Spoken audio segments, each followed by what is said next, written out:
And it is the Saturday Coffee Klatch with Heather Lofthouse and yours truly, Robert Reich. And Heather, what is going on? Is anything happening in the world or in America?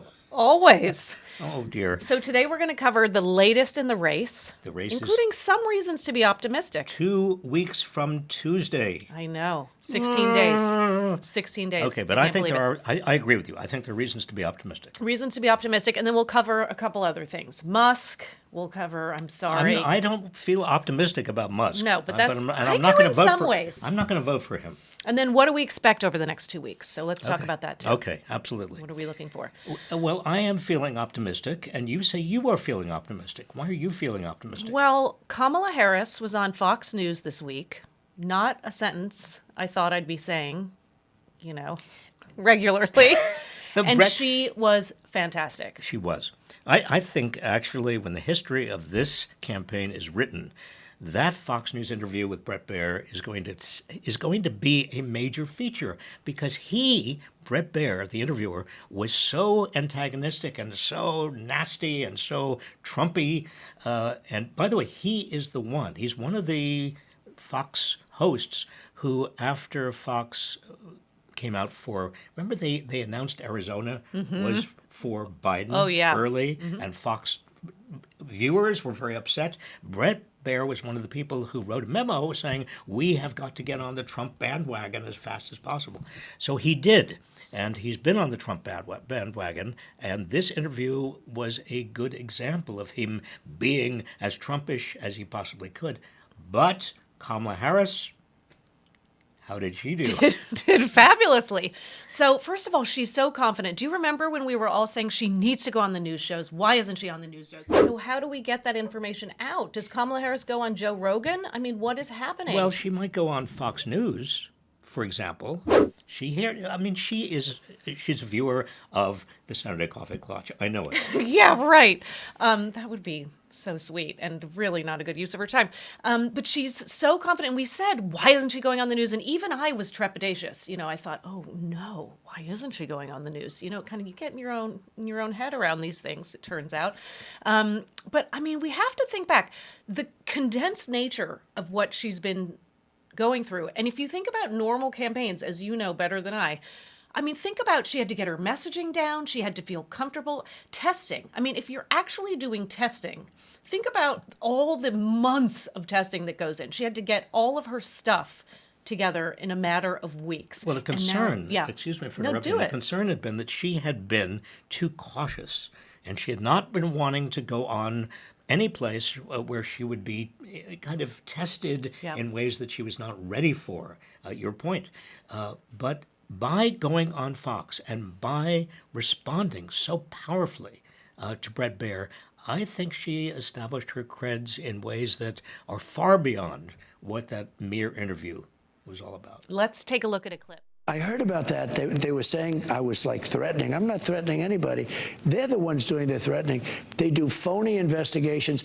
I've been investigated more than Alphonse Capone. He was the greatest gangster. No, it's true. No, but think of it. It's called weaponization of government. It's a terrible thing. So, Brett, I'm sorry, and with all due respect, that clip was not what he has been saying about the enemy within that he has repeated when he's speaking about the American people. That's not what you just showed. Well, he was asked about that specific... No, that's not what you just showed. In all fairness and respect to you... that was the question that we asked him. You didn't show that, and here's the bottom line. He has repeated it many times, and you and I both know that. And you and I both know that he has talked about turning the American military on the American people. He has talked about going after people who are engaged in peaceful protest. He has talked about locking people up because they disagree with him. This is a democracy. And in a democracy, the President of the United States, in the United States of America, should be willing to be able to handle criticism without saying he'd lock people up for doing it. And this is what is at stake, which is why you have someone like the former chairman of the Joint Chiefs of Staff saying what Mark Milley has said about Donald Trump being a threat to the United States of America. Good. I mean, not only tough words, but tough words that really did in a very succinct way, summarize what the campaign is about. Yes, I know. She's gotten her soundbite so good. She's very confident, not overly so. And of course, the criticisms said, the critics on the MAGA side of it all said, oh, she's just angry, which is just an old trope, for women and women of color and black women. And I think, who's angry? I mean, do you think that's anger? That's not anger. She was firm, right, and clear and strong. And sometimes when a woman is firm and clear and strong, they say she's angry. But no, there was not anger. And also the canned laughter in the background of the Trump clip. I can't stand all the people laughing at his jokes. I can't stand it. I'm so tired of him. And she also said this in this interview. Everyone is exhausted. And I think I'm so tired of him dominating our social feeds and our news and our conversations and our Coffee Klatch. Well, I'm tired of it too. So let's move on. Well, let's talk about how he's in decline. But here, let's talk about in terms of the early voting. I mean, this is another reason to be optimistic. In Georgia, 328,000 people. A record. A record in terms of early voting, first and second day this past week, and although we can't be sure they're all for Kamala Harris, there's a lot of reason to believe that they are. We have had early voting before, never in this number, and most of the people who were voting in Georgia, early voters, were women. Again, no guarantee that it's Kamala Harris, but very likely Kamala Harris. Oh, that was fantastic news. The other thing I like to do is read the analyses of TikTok. I like to stay off the platform and let other people do that and fill me in. So what we learned this week is that Trump appears a lot on that platform. He appears everywhere. It's his favorite thing to appear places.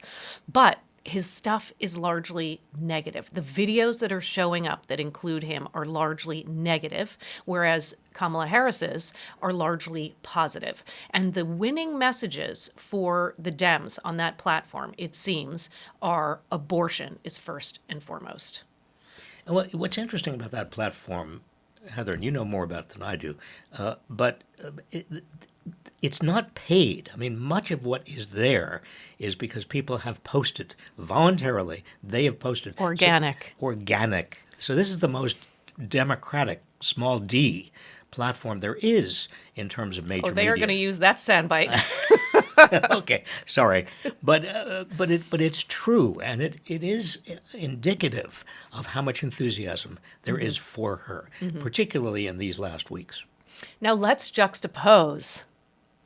While she's going up, Trump is going down. What have you seen of him this week? Well, he is losing it in a very big way. I've looked. It's been painful, but every time he's had a public appearance, I've been looking at it and making notes.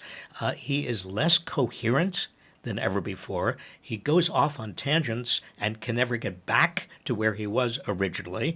Now, I say as a 78-year-old person, I understand it, but he's running for president, and I'm not. But it's beyond that. He's been saying things that are utterly bizarre. I mean, the quote we were just talking about, I'm going to, the people who are my opponents, those people ought to be, the military ought to be out there strongly implying that that's what he would do with his opponents. He's already talked about revenge in this campaign. And the combination you get, the lack of coherence, the inability to really stay on message, the minute he has any capacity to go beyond what is on that particular sheet that he's supposed to be reading from, he is and reveals himself to be utterly unstable.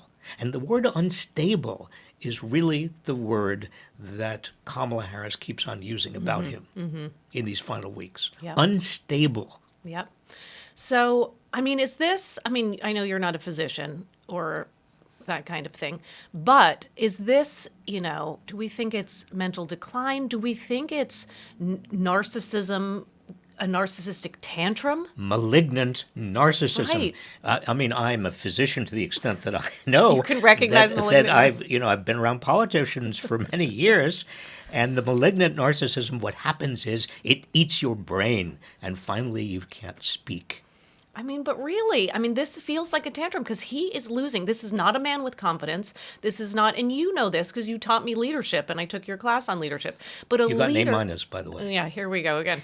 So, but a leader has to take criticism. Every leader, if you're not taking risks, you're not doing your job if you're not criticized by people and people aren't mad at you. And she is willing to take criticism, you know? It's wild to watch the two of them, and I do feel like I'm in this fog, but that's what he does that on purpose. But the two of them, again, we knew, those of us who have known about her or followed her for years, know that she is this capable, and those of us who have been watching and suffering Donald Trump for years know he is losing it, and he's unhinged, but he's becoming so much more unhinged. Yeah. And she is revealing so much more of her strength. And that's the issue. That's the divergence that's occurring in these last weeks of the campaign. And this is really the source of my optimism. Well, and the way they talk about the economy, I mean, did you hear him describe Jerome Powell in the following way? I have it written here. It's the greatest job in government, to be the head of the Federal Reserve. You show up to the office once a month and you say, let's see, flip a coin, and everybody talks about you like you're a god. See, he reveals his malignant narcissism. He wants everybody to talk about him, Right. Trump, as if he's a god. But on the economy, he's loony. He is absolutely Looney Tunes. I mean, he keeps on saying tariffs are the answer to everything, when we know. I mean, it's economics 101. It's economics taught in grade school. You put up a tariff, and who pays for that tariff? The people who are buying whatever you are putting a tariff on against. It's also that he keeps on criticizing the economy. There is a point at which the public stops believing him. Now, there's still many people who are suffering in this economy. Heather, don't get me wrong. But the economy is better overall in terms of jobs and wages adjusted for inflation itself, and all of the other indicia of the economy, better now than it has been in almost any time in my living memory, and that Right. goes back some years with regard to the economy. So the argument, one of the major arguments that underlies the Trump campaign, that somehow Kamala Harris is responsible for a bad economy, or Jerome Powell and the Fed, doesn't hold any water, and people are beginning to understand that. Yeah. Did you see the cover of the latest Economist? It says we're the envy of the world, our economy. Well, in many ways, I think we are. Now, you can't tell voters who are unhappy course that not. they are better off than they feel that they are. Of course not. But this is a process of osmosis. People gradually understand that they have more, they just have more capacity to buy. Their jobs are paying better. Inflation is coming down. All of these work toward the benefit of most people. Right. I also, one other thing on the optimism list, I mean, we can't stop here, is the Republicans who are endorsing Kamala Harris. They keep coming out. John McCain's son, and then on the other side, we have Trump constantly criticizing John McCain and misrepresenting what has happened before as it relates to the Affordable Care Act. And I just think it's so, I mean, it gives me hope to see that people are putting, as Kamala Harris says, country above party. And I begin to, even in the Trump town halls, people are saying, well, wait a minute. I'm a little bit worried about you, Mr. Trump, sir, former president, because a lot of people who worked for you say that they are against you. Yeah. How can that be? Right. And he comes off with these kind of answers like, well, they're lousy people, or I fired them, but it's starting to get to people. It's starting to get to Trump supporters that he is a lousy manager, that he's not a businessman, that he has dangerous impulses, and most people who worked for him don't support him now. Yeah, and he's weak. And then, of course, did you see on Univision this week? It was so great. The audience was not having his answers. Let's look. They thought the election was a rigged election, and that's why they came. Ashley Babbitt was killed. Nobody was killed. There were no guns down there, but that was a day of love from the standpoint of the millions. It's like hundreds of thousands. A day of love? I mean, Hello? no, I can't. I mean, This is delusional. This is where you get to the tipping point of looniness. People just begin to say, I can't deal with this. This is crazy. And then we have Musk putting $75 million into Trump's campaign, into his PAC, which we can talk about, Citizens United. Well, Citizens United, that 2010 case, there were some of us who predicted that this would open the floodgates to corporate money and individual money in terms of how McCutcheon interpreted Citizens United. Also, you have argued before the Supreme Court, so this is a pleasure to be talking to you about this. Thank you. And you Thank were you. there. It's a You were pleasure there. to be talking to you about But it. at the beginning of the Citizens United nightmare, there was the Buckley versus Vallejo case, and you were repping the United States. Well, I didn't represent the United States in that particular case, but you I was didn't. there at the time. Oh, okay. Representing the United States. And I remember a lot of discussion in the Solicitor General's office in the Justice Department about the case, in the sense that this was the first case taking on campaign finance laws. And the Justice Department ultimately came out against the position of Buckley, James Buckley, a senator that was one of the people who were taking the law on. But those of us, and this goes way back to 1994. This is actually the case.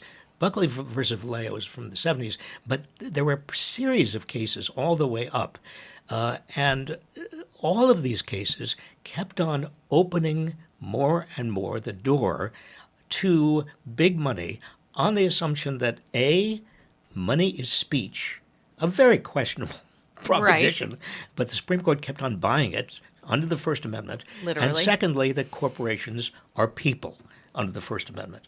And both of those ideas, once they get into Supreme Court logic, once the Supreme Court begins to move in that direction, there are enough conservative justices that kind of open that door wider and wider. And that's what happened. The net result is, yes, you have people like Elon Musk. Can you imagine putting in $75 million into a campaign? It turns out I can't imagine that. I mean, for a number of reasons. It's worse than that. I mean, there are three billionaires in the last 3 months who together have put in $220 million into the Trump campaign. And that does not even include Tim Mellon, right, who is the grandson of Andrew Mellon, who was the Treasury Secretary of Herbert Hoover, and got a lot of the taxes removed that allow intergenerational transfer of wealth. So in a way, Tim Mellon is putting huge amounts of money into the Trump campaign that came from his grandfather, Andrew Mellon, the Secretary of the Treasury and the robber baron. I know. And the other two are Miriam Adelson, is that Marion it? Adelson. Marion. And then, and also the Uline packaging magnate. But this harkens back to the Gilded Age, which is something you often connect these dots for us all. But so 96, not 1996, 1896, this is reminiscent of, and it was McKinley who had gotten all this money, and in today's dollars, it would have been $3 billion. The parallels are astounding. McKinley's, the person he was relying on to gather all this money and make these deals, and they were deals, right, was a man named Mark Hanna. And Mark Hanna will go down in history as the first real political operative. The parallels between the 1890s, the first Gilded Age, with robber barons who were basically monopolizing industry, keeping wages down, firing people for whatever whim, and widening the gap between the rich and the poor. We are now in the second Gilded Age. You can see the same patterns emerge. Yeah. I just had a thought, which is, did you ever watch Who Wants to Be a Millionaire? Did you ever see that show? Yep. And remember the Phone-a-Friends? You were able to dial a friend. It was one of your help don't me remember that options. piece. Would you have been you have some good statistics and some good knowledge in your head. Would you have been one of my phone a friends if I had been on the show? Oh, of course. Are you kidding? Can you? How can you even I would have ask called that? you on certain political economic. I would have called questions. you too. Really? Yes, I would I have been would your have. phone a friend? Yes, That's I would have been ridiculous. your phone a friend. Okay, I would have done something when you called. Can we talk about, you have said with the last 2 weeks before an election, that is the time of closing arguments for campaigns. Now, Kamala Harris is a prosecutor, so something tells me she's going to be good at the closing argument. But what does that mean and what are you looking for? Well, this is a kind of a tradition that has grown up since the 50s, 60s, where in the last 2 weeks, the press, the media understands that a candidate is basically saying to the public, this is what I represent, this is the reason for voting for me. Now, sometimes it's explicit. Donald Trump is going to have a big rally at Madison Square Garden in which his fascistic tendencies are all going to be on display. I mean, it's kind of in a way, it mirrors a rally at Madison Square Garden that occurred in February of 1939. And that was basically a Nazi rally. And the headline there in 1939 was America First. Ooh. Ooh. So I think that the closing argument, in effect, for Donald Trump is we need a strong man.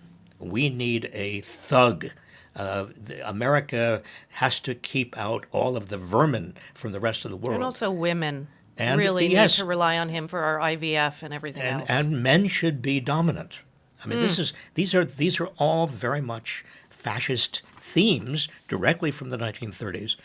And I think that Kamala Harris's closing argument is fundamentally different. It's that I am strong and capable and powerful, and I will care about you. I'm not like him who cares about him. I care about you, and I'm going to make your life better. Right. And I think she's saying it, and I think she's showing it. And those two things are very important. Exactly. Very important. But just getting back to the thug, I mean, I hear it from people around the country all the time. People say, well, don't we need a thug, our own thug, like Donald Trump, because there's so many thugs around the world. There's Putin, and there's even Netanyahu, in a way, anti-democracy thug. And don't we need our own thug? And this is the argument that strongmen make and have made from the 1930s, certainly on, and that is that a country needs, if it's going to survive, it needs the leadership of a strongman. But we know what happened in the 1930s. I mean, it wasn't just the Depression, but it was the lead up to Nazism and World War II. Right. And that message works with people who are feeling less than in terms of their wallets and in terms of their spirits. And if they feel that they've certainly a status deprivation, or they've declined in terms of what they expected they would be, they played by the rules, they've worked hard, and the American dream has not become apparent to them.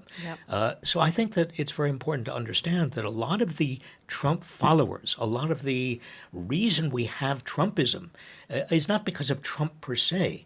It's because of 40 years of stagnant incomes for many people actually on a downward escalator who expected to be on an upward escalator. And this is something we're going to have to deal with, Heather. I mean, regardless in the future. I mean, even if Kamala Harris, please God, wins, we are still going to have to deal with the fact that something like 46% or 45% of Americans have given up on the country. Right. And you mentioned Netanyahu, in a big news-worthy event this week was the leader of Hamas, Sinwar, was killed. He was the architect of October 7, and this has hopefully, right, triggered Kamala Harris and others to be knocking on the door of Netanyahu saying, okay, now what? And Biden has already apparently done that. I mean, there is now an opportunity that did not exist before because Well, Sinwar is gone. Right, but it kind of existed. It existed before, but Well, this it is, existed before, but right. now it is right there in front of Netanyahu. Right. You say, hello, you said we couldn't This do was your anything, goal. but this Yep. man is now gone. You can now have a ceasefire. You can move to a two-state solution. But I think, unfortunately, Netanyahu wants the war to go on. I mean, he needs it for his own political standing. He needs it to avoid jail. I mean, there is a corresponding gonna say. reality in the United States. I feel like self-gain compared to being pro-democracy Yeah. by these leaders That's that right. way. So this reminds me of, and my favorite segment each Yes, week is yes. the Torture Bob. Oh, in with the something Embarrass from the Me segment. Yeah, yes. the Embarrass You segment. I'm glad it's now become officially a Oh, segment. it is weekly. In fact, I think we should do dear. it a couple times a week. But so this is a goodie. So you did a debate, and I think you technically won even, in 2007, and you talked about authoritarian populism and what it can turn into. Can we take a look? I guess You so. have no option. I don't care. Now, there is, in history, two different forms of populism. One I will call authoritarian. Those are the demagogues that want to channel that anger and anxiety and fear and channel it toward scapegoats and want to blame foreigners or immigrants or minority groups. And we've seen in history, this is nothing new. The tragedy of what happened 70, 80, 90 years ago in Europe is still within at least living memory or at least the minds of many of us. But the alternative to that is genuine reform. You reform your political and economic system. You do invest in people. You make equal opportunity a reality. And that's the only alternative when people are stressed. In other words, it really is a choice between authoritarian populism or reform populism. And that's what we face right now in the United States. Well, that's pretty Yeah.